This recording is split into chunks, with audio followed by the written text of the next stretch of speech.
नमस्कार दोस्तों, संस्कृत में सब्जेक्टिव सीरीज का ये है हमारा चौथा वीडियो, जिसमें हम संस्कृत के आज हम पूरा इस सब्जेक्टिव सीरीज को ख़त्म करने वाले हैं। पिछले 3 सेशन में हमने आपको 1 लेसन से लेकर 13 लेसन तक आपको पूरा बता दिया था, पूरा सब्जेक्टिव को क्लियर करा दिए थे। तो अगर जो एक पार्ट और दूसरा और तीसरा पार्ट अगर नहीं देखे हैं तो पार्ट बाय पार्ट करके हमने आपको बता दिया था। उस वीडियो का लिंक आपको लास्ट में मिल जाएगा, ठीक है। तो लास्ट में आप चेकआउट कर सकते हैं डिस्क्रिप्शन में, चाहे चैनल पर जाकर आप देख सकते हैं। चलिए बिना देर किए हुए इस हम चौथा पार्ट को हम शुरू करते हैं। सेशन को यहाँ से हम 13 लेसन तक हम स्टॉप किए थे, तो चलिए हम 14 लेसन से हम यहाँ पे शुरू करते हैं। 14 लेसन है ज्ञान सागर। ज्ञान सागर में आपको पुस्तक और ज्ञान सागर में ज्ञान के लिए किया गया काम, कैसे हम ज्ञान अर्जित करेंगे, पुस्तक को हम कैसे पढ़ेंगे, ऐसे वगैरह वगैरह चीज़ इसमें बताया गया है। तो चलिए शुरू करते हैं। ज्ञान सागर लेसन 14 यहाँ पे। तो यहाँ पे पहला प्रश्न है यहाँ पे कि सत्संगति विषय तुलसीदास की प्रवाह, मतलब सत्संगी के लिए तुलसीदास क्या किए हैं, तो कहे हैं तुलसीदास कि सत्संगति सम्मक सुखा जगति नासती तुलसीदास प्रवाह, सत्संगी महिमा तू निर्विवाद, मतलब सत्संगीति के जैसा दुनिया में कोई भी सुख नहीं है और जो सत्संगीति का महिमा है वो निर्विवाद है। यहाँ पे हम दूसरा प्रश्न में आ चुके हैं। ग्रंथ रचने जैनानम की दृश्य योगदान विधते, जैन का ग्रंथ का रक्षा करने में जैन का क्या योगदान रहा है, तो जैनों का योगदान बहुत अहम रहा। इसमें क्या दिया हुआ है, तो ग्रंथ रचने जैनानम विशिष्ट योगदान, मतलब ग्रंथ को रक्षा करने में जैन का विशिष्ट योगदान है। और जैन अपने घर में पुस्तक को, जो ग्रंथ रहता है उसको अच्छी तरह से संभाल कर रखते हैं, और जो जैन रहते हैं वो पुस्तक को अधिक से अधिक यहाँ पे बहु कल्याण के लिए, मतलब कल्याण के लिए पुस्तक को यहाँ पे दान करते हैं। इसके बाद हम आ चुके हैं प्रश्न संख्या 3 में।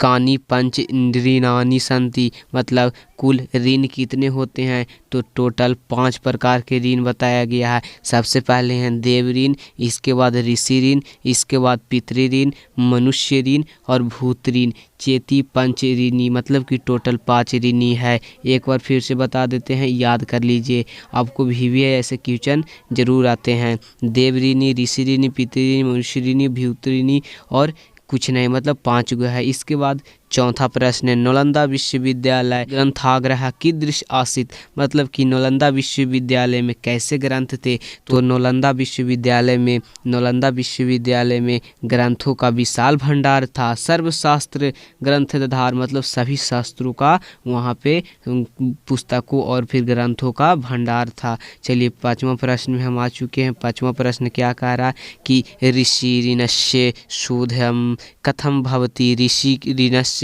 को शोध करने के लिए क्या करना चाहिए, तो ऋषि ऋण जो होता है, ऋषि ऋण को शोध करने के लिए शास्त्र का ज्ञान रचने अनुशीलन, ऋषि ऋणस्य धून शोधने भवति, मतलब ऋषि ऋण को यहाँ पे शोधन करने के लिए अनुशीलन और उसे संरक्षण करना बहुत अधिक जरूरी है। इसके बाद आ चुके हैं 6ठा प्रश्न में के पंच पितार संति, पितार कितने होते हैं, तो टोटल 5 होते हैं। कौन कौन है, तो इसमें दिया गया है जन्मदाता, उपनेता, विद्यादाता, अन्नदाता और भैत्राता।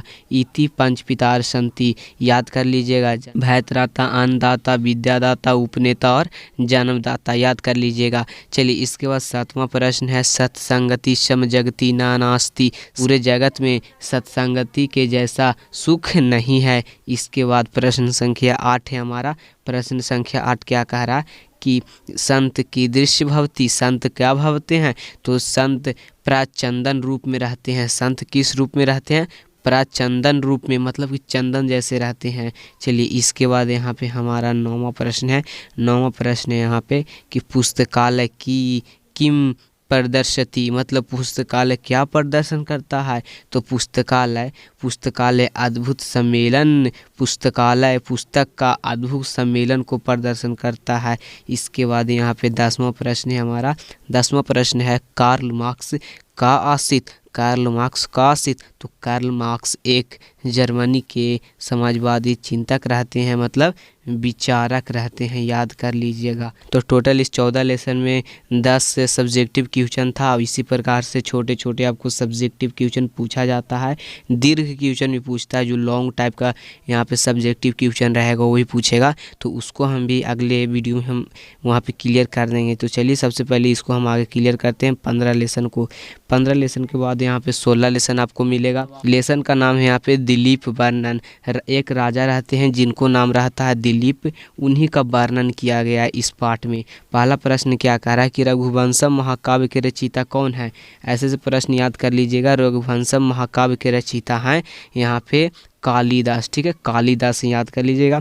इसके बाद दूसरा प्रश्न है यहाँ पे। दूसरा प्रश्न क्या कह रहा है कि रघुवंशम प्रथम राजा, रघुवंशम जो काव्य है उसमें प्रथम राजा कौन थे। तो रघुवंशम काव्य में प्रथम राजा रहते हैं राजा दिलीप, उन्हीं का वर्णन इस पाठ में किया गया, दिलीप वर्णनम, ठीक है। चलिए तीसरा प्रश्न है हमारा कि दिलीप कस्मन वंश से प्रादुर्भव, मतलब किस वंश के थे। तो जो राजा दिलीप रहते हैं वो सूर्य वंश में जन्म लिए थे, याद रखिएगा।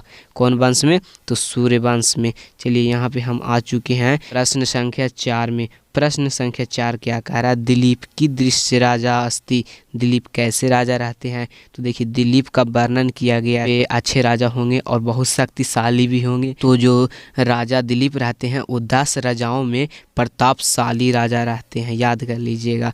पांचवा प्रश्न है अयम पाठ कस्मात् ग्रंथ सम्मिलित अस्ति, मतलब यह पाठ कौन से ग्रंथ से संबंधित है। तो यह पाठ जो लिया गया है वो लिया गया है रघुवंशम महाकाव्य से, रघुवंशम महाकाव्य से। आपको पीछे बताएं कि रघुवंशम के रचनाकार कौन है, तो यहाँ पे कालिदास, याद कर लीजिएगा। यहाँ पे कौन है, कालिदास। इसके बाद यहाँ पे हम छठा प्रश्न में आ चुके हैं कि रघुवंशम काव्य कस्य वंश वर्णन अस्ति, कौन से वंश का वर्णन है यहाँ पे रघुवंशम काव्य में। तो रघुवंशम काव्य में सूर्य वंश का वर्णन है, जिस सूर्य वंश में राजा दिलीप का जन्म हुआ था। इसके बाद यहाँ हमारा 7वां प्रश्न है। 7वां प्रश्न यहाँ पे क्या कह रहा है कि दिलीप कस्मिन वंश क्षीर निधौ इंदु इव प्रस्तुत, मतलब कि दिलीप राजा का जन्म कौन से वंश में दूध के तरह, इंदु की तरह हुआ है। दूध में जो इंदु रहता है उसके तरह, मतलब सिर्फ एक चीज़ रहता है उसके तरह हुआ है। दिलीप का जन्म यहाँ पे मनु वंश के दूध की तरह हुआ है, मनु वंश में दूध की तरह हुआ है। 8वां प्रश्न है यहाँ पे।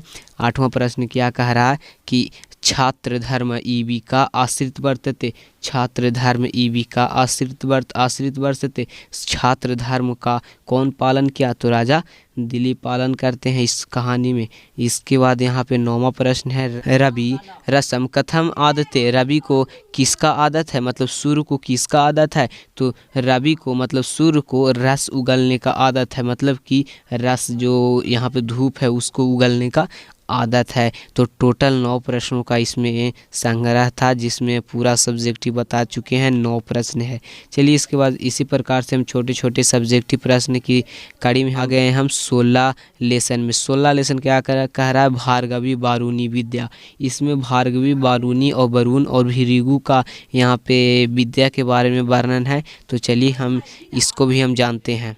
पहला प्रश्न है यहाँ पे अयम पाठ कुत्र संकलिता, इस पाठ कहाँ से लिया गया, यह पाठ कहाँ से लिया गया है। तो यह पाठ लिया गया है तैत्तरीय उपनिषद से। कौन से उपनिषद से, तैत्तरीय उपनिषद से लिया गया है यह पाठ। चलिए प्रश्न संख्या दूसरा क्या कह रहा है, बारूनी का आसित। तो बारूनी वरुण के पिता रहते हैं, वरुण के पिता रहते हैं बारूनी, बारूणस्य पतम अस्ति, ठीक है, आसित। इसके बाद यहाँ पे तीसरा प्रश्न है ब्रहा प्राप्ति कति साधानी संति, ब्रहा प्राप्त करने के लिए कौन सा साधन करना चाहिए। तो जो ब्रहा को प्राप्त करने के लिए यहाँ पे टोटल 6 साधन करना चाहिए, टोटल 6 साधन करना चाहिए। चलिए इसके बाद यहाँ पे हमारा चौथा प्रश्न है। चौथा प्रश्न है भृगु कुत्र उपसार, भृगु कहाँ जाते हैं। तो भृगु जाते हैं पिता के पास, भृगु पितरम उपसार। इसके बाद यहाँ पे हमारा 5वां प्रश्न है वरुण कस्मे उवाचय, वरुण किससे बोलते हैं। तो वरुण भृगवे उवाचय, मतलब कि वरुण ने भृगु से कहा। इसके बाद यहाँ पे छठा प्रश्न है, छठा प्रश्न है भूतानी कुतः जायते, भूत को कौन जान सकता है? तो भूत को सिर्फ यहाँ पे ब्रहा जान सकता है। चलिए सातवां प्रश्न यहाँ पे ब्रहा प्राप्त की कर्तव्यम, ब्रहा प्राप्त करने के लिए क्या करना चाहिए? तो ब्रहा को प्राप्त करने के लिए तप करना चाहिए, अधिक तप कर्तव्यम ब्रहा प्राप्त। इसके बाद प्रश्न संख्या 8 है तैत्तिरीय उपनिषद कस्मात् वेदात् विकसितास्ति, मतलब जो यहाँ पे तैत्तिरीय उपनिषद है वो कौन सा वेद से यहाँ पे संकलित है, कौन सा वेद से उत्पन्न हुआ है? तो तैत्तिरीय उपनिषद युजवेद से विकसित है। ठीक है, युजवेद से विकसित है। इसके बाद यहाँ पे 9वां प्रश्न है हमारा तैत्तिरीय उपनिषद कति बलय संति, तैत्तिरीय उपनिषद में कितने बलय हैं? तो तैत्तिरीय उपनिषद में टोटल 3 बलयों का वर्णन किया गया है। इसके बाद प्रश्न संख्या 10 से हमारा ब्रहा प्रत्यक्ष स्वरूपानि कानि कानि सन्ति, ब्रहा को प्राप्त करने के लिए प्रत्यक्ष रूप से क्या क्या करना चाहिए? तो ब्रहा को प्राप्त करने के लिए टोटल 6 चीज़ों का वर्णन किया गया। पहला अन्न, भोजन, अन्न मतलब भोजन, प्राण माने प्राण जान ही रहे हैं, चक्षु माने आँख, और श्रोत माने हो जाएगा कान, और मन माने आपका मन, और फिर वचन माने वचन। याद रखिएगा ये टोटल 6 चीज़ों को। चलिए इसके बाद यहाँ पे हम आगे जाते हैं। आगे क्या कह रहा है 11वां प्रश्न भार्गवी बारूणी विद्या कस्य बलय अस्ति, मतलब 3 बलयों में से भार्गवी बारूणी विद्या किस बलय से है? तो भृगु बलय से, भृगु घाटी से लिया गया है। चलिए इसके बाद हमारा ब्रह्मा एंड लास्ट प्रश्न है तो भृगु कुत्र उपसार, यह भी प्रश्न हम पीछे बताएं आपको, कमेंट में बताइए। पीछे यही क्वेश्चन था, या वीडियो को पीछे करके देख सकते हैं। ठीक है, एक क्वेश्चन अभी पीछे हम जस्ट बताए हैं।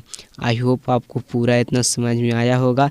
तो सब्जेक्टिव सीरीज में आपको इतना, आपको लास्ट सेशन था इतना आपको बता चुके हैं, लास्ट सेशन था। चूँकि आपको इतना ही इसमें सब्जेक्टिव है, बाहर इससे नहीं आएगा। ठीक है, तो इतना आप याद कर लीजिए। इसके बाद यहाँ पे लॉन्ग जो क्वेश्चन पूछेगा संस्कृत में, लॉन्ग अब सब्जेक्टिव क्वेश्चन, वो भी आपको बता देंगे। आई होप इतना आप समझ गए। तो मिलते हैं आपसे लॉन्ग सीरीज वाला में। ठीक है।